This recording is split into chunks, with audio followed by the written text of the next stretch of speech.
Known for his signature figuro abstro technique, Alioune Diani constructs his paintings through thousands of small gestural marks that blur the line between abstraction and figuration. The result is a distinctive visual language through which the Senegalese artist explores culture, memory, and collective experience.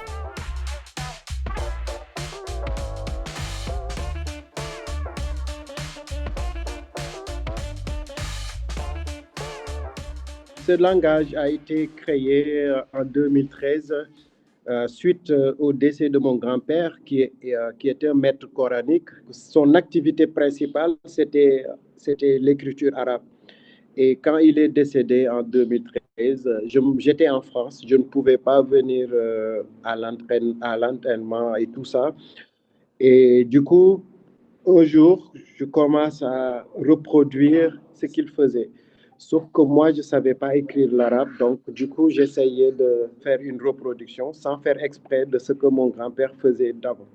Et c'est ça qui fait qu'aujourd'hui, j'ai ce langage universel, j'ai ce langage que j'appelle des écritures inconscientes.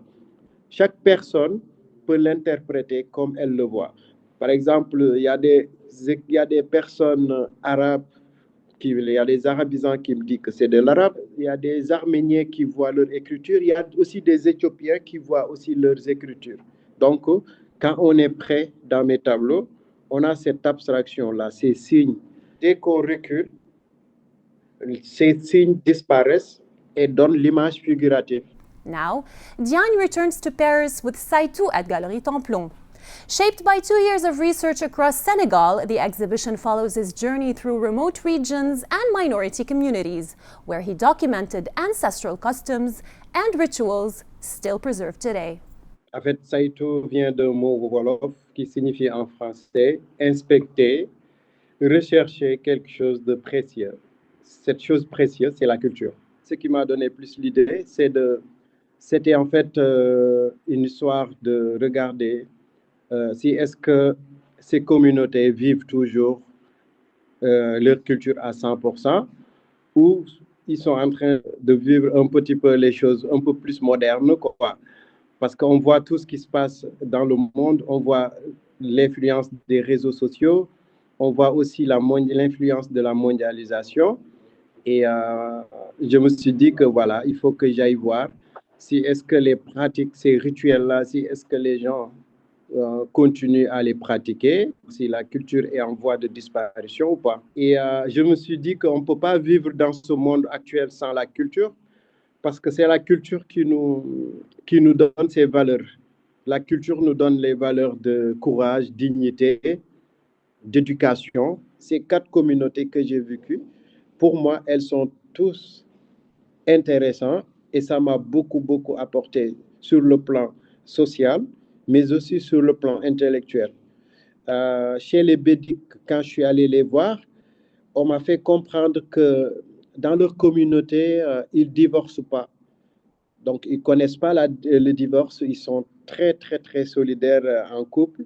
Among the communities he encountered, Diani also paid particular attention to women and their specific rituals, highlighting their central role in social life. Pour moi, c'est un moyen de rendre hommage à ces femmes-là et de les valoriser. Parce que la femme africaine, souvent, elle est exposée par beaucoup de choses déjà, par l'insécurité, parce que la plupart des femmes ici en Afrique, elles se lèvent très tôt le matin pour aller vendre leurs produits. Elles marchent des kilomètres et des kilomètres pour aller vendre leurs produits. La nuit, le matin, l'après-midi, le soir. Et après, ces femmes-là, arrivées au marché, elles font la cuisine et après, elles s'occupent de l'éducation de la famille, donc les enfants.